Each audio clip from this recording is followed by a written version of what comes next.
Hello and welcome. My name is Dr. Debra Pinals, and I serve as a forensic consultant for SMI Adviser.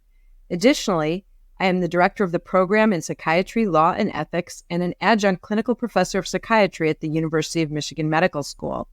I'm also senior medical and forensic advisor for the National Association of State Mental Health Program Directors. Today, I'll be interviewing Mr. Daryl McGraw and Dr. Danielle Kushner about their experiences supporting early community integration for individuals with SMI recently released from a carceral setting. Mr. Daryl McGraw is a certified addictions counselor, recovery support specialist, and criminal justice professional. He has over 10 years of lived experience and expertise in urban trauma, addiction recovery, and community reintegration. Dr. Danielle Kushner is clinical associate professor of psychiatry at NYU Grossman School of Medicine and is board certified in general and forensic psychiatry.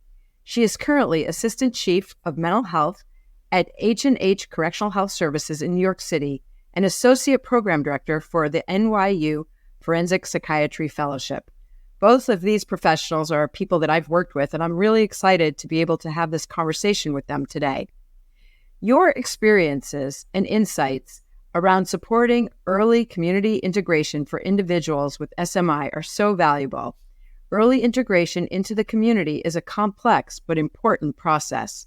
By having an open and honest dialogue about the challenges and opportunities of reintegration, we can help to ensure that everyone has the chance to live a full and meaningful life. So I'd like to begin with asking each of you some questions, and I'll start with Mr. McGraw. Can you say, what are some lessons you have learned in the first phases of community return from your experience, or what have you heard from people with SMI with whom you have worked? Thank you for the question. Thank you for the opportunity to be here. Some of the experiences, just as being a person with lived experience myself, having spent 10 years of my life in and out of the correctional system, having transition is probably reentry is one of the probably most difficult things I've ever had to experience personally. And it can be super overwhelming, right? Housing and employment are usually the number one factors. But then when you add mental health challenges to that, like trauma, unaddressed trauma, which is unaddressed trauma and other psychiatric disorders, that makes it even more challenging. So, and many times, and especially I'll just speak to really quickly about like individuals of color who may not seek out treatment while inside due to stigma, right? So therefore, the untreated trauma, untreated mental health challenges while being incarcerated, they didn't take their medication or, didn't even seek out any therapy while inside. And when they come out, they're like, oh, I need my medication. I need this. Well, how long have you been off your medication? Oh, the whole time I was in jail because I didn't want anyone to know that I needed some mental health treatment. So a lot of times you run into people who have spent their whole incarceration period off medication, seeking no treatment, having no therapy, and now in need and experiencing an overwhelming being released, and all these things are all happening at one time. That's such a powerful answer. So I really appreciate your honesty about that and just the idea of how much stigma there is, and especially for certain populations, like populations of color. Very helpful to hear what some of the challenges are and some of the lessons.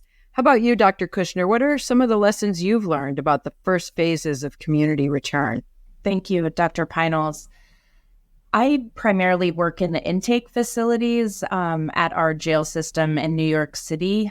And in the intake facilities, I've really seen some of the rapid turnaround of people being released in addition to lengthier incarcerations and then trying to get reintegrated into society. And over the time, I've really come to appreciate just the importance of discharge planning for our jail mental health staff.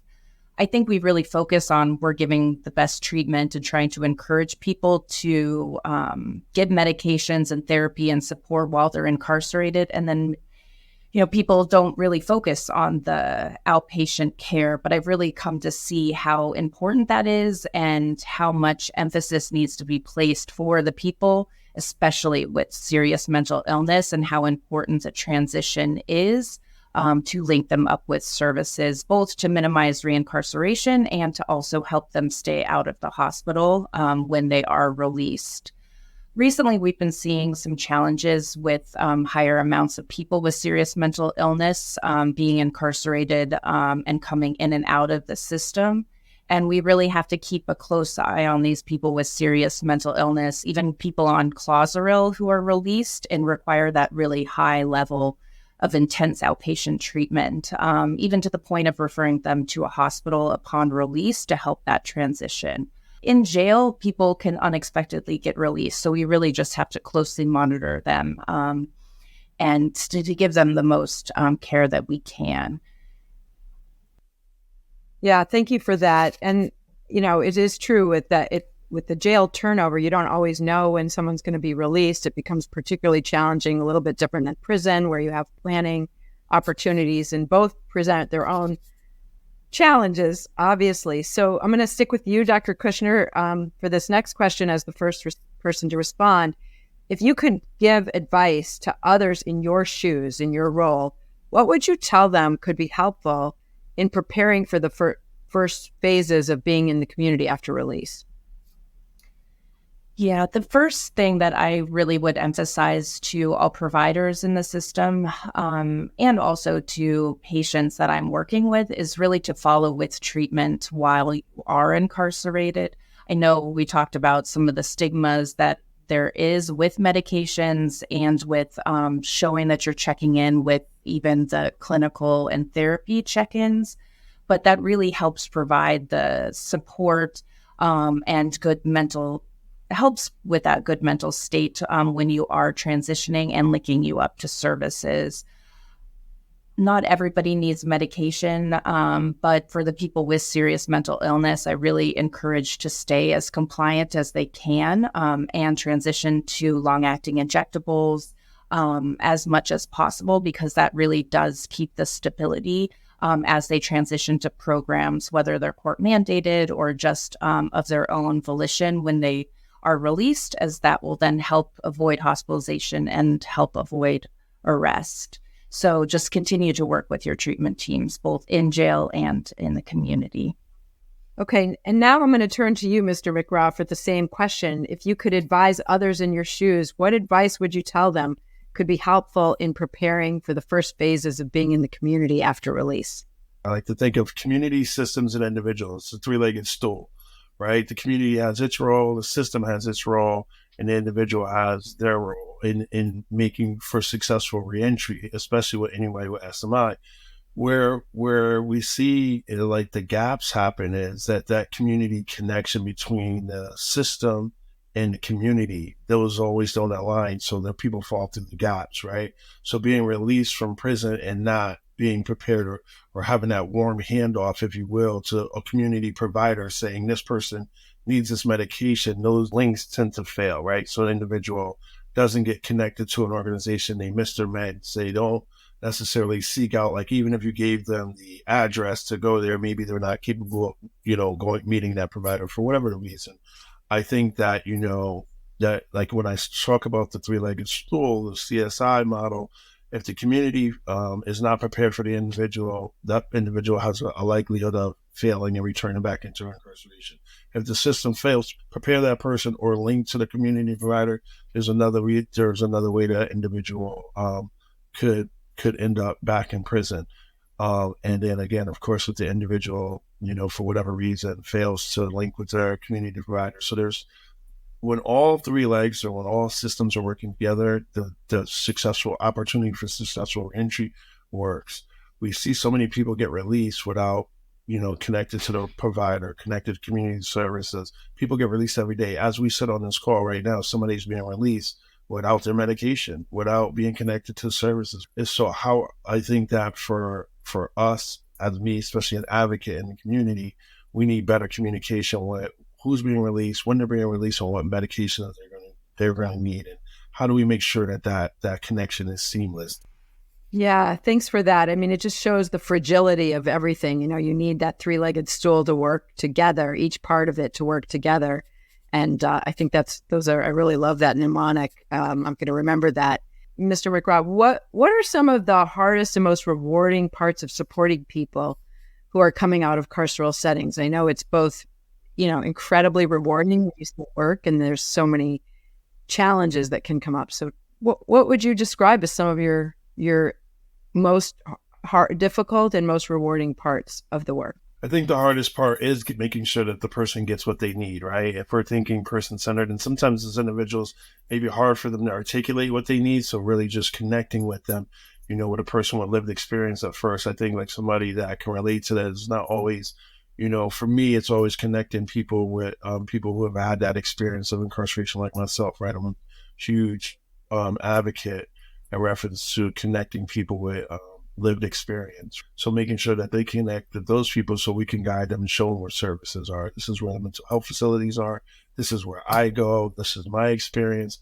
This is where you could get food. This is where you could get socks. Like those are the challenges of making sure that we connect people with the right services and individuals. A lot of times it's hard to watch people, like I say, get out and without any support. So I was with a group of people today, recently released, and the biggest thing is making sure that they get connected with supports when they get out. It's already overwhelming having it done decades behind bars and then be released one day and be told that you got to figure it all out yourself. But if you're unhoused and you're released and you're sent to the shelter and at 7 o'clock in the morning, you're told in the shelter to go, you got to go out and you have to stay out till 4 o'clock.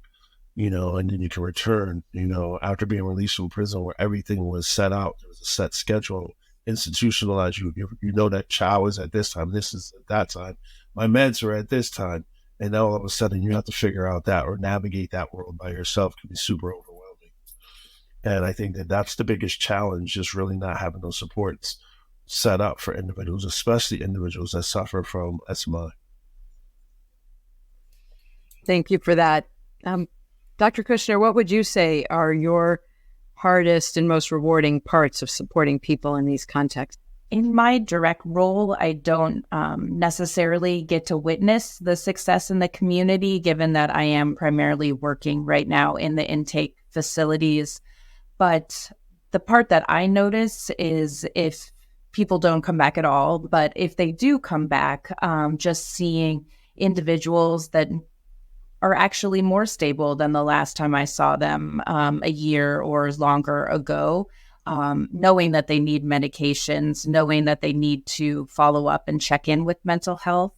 Unfortunately, a lot of people, mental health, the first time they touch base with any provider is in the carceral and jail setting. And it may be the first time they're understanding their symptoms and knowing what to do. And if they do come back understanding that better, maybe the discharge didn't go that well that first time, but they were going to get better the next time with better links and understanding their triggers and how to successfully re-enter. The opposite is probably the most challenging and difficult thing is seeing somebody come back that didn't get linked into services accurately. Fell through the cracks, didn't get their medications and come back even more psychotic. Hopefully that is less and less that we see that. And overall don't want my patients incarcerated. But I'm still very, very thankful for my job and just what I can actually provide for them in that initial transition, both to jail and to get out to the community. Yeah, clearly both of you are very passionate about your roles and the ability to serve people. So there's obviously reward in it for you in that sense and building those relationships. And I know, having worked with you, that's something I really admire in both of you.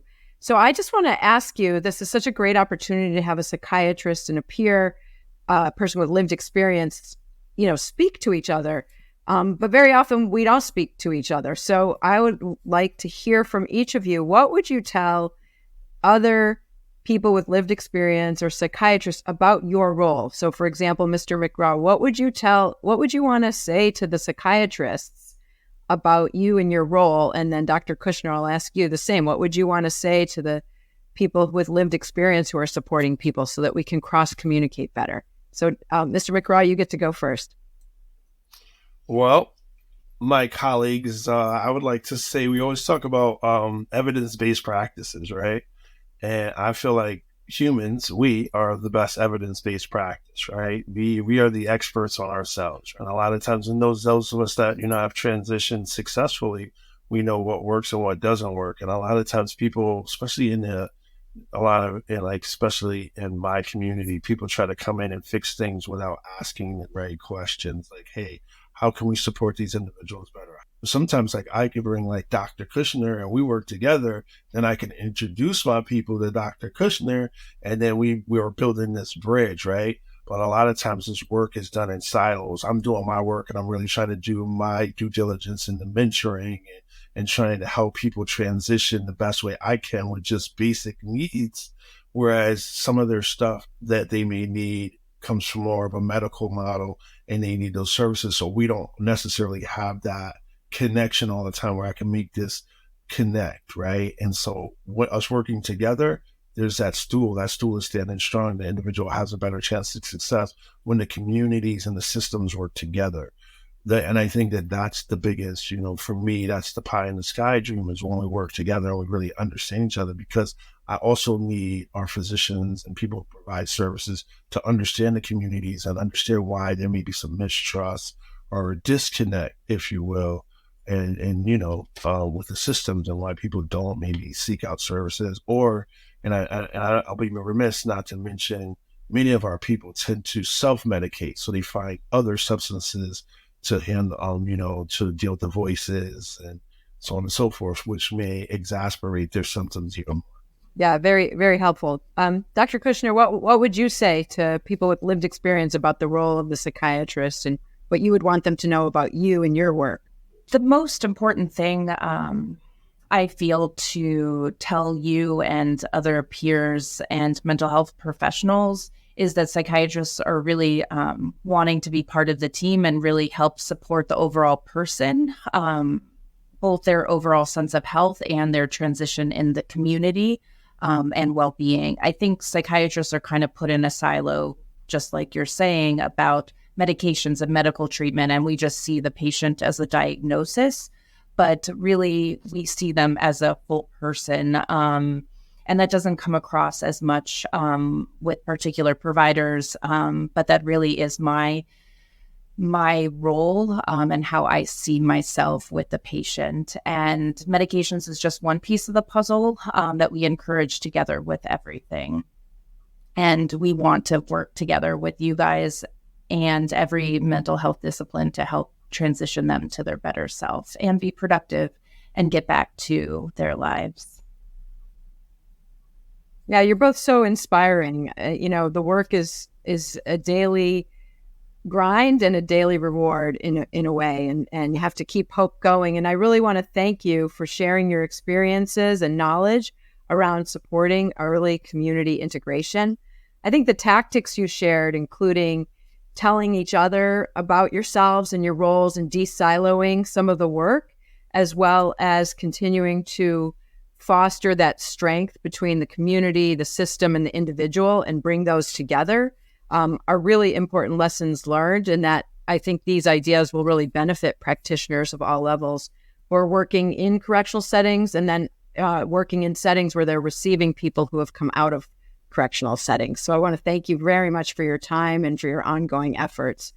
Bravo, and keep up the great work. Well, thank you very much for inviting me to this discussion. I agree it's such an important concept and thing for us to work together and to really help support our patients in transitioning to the community. And I appreciate the invitation. Thank you. Yes, I definitely echo the invite. Thank you for the invite. A lot of times we don't get invited to these tables. So I really appreciate being invited to the table in the conversation and actually feel like I was heard. When a person is released, regardless of how much time they did, I encourage everyone to say welcome home, because that's the most human thing that you could say to an individual in a transition. So just constantly always thinking about bringing people with lived experience to the table. So I just want to say thank you again for inviting me to this conversation, and let's keep doing the work that we do.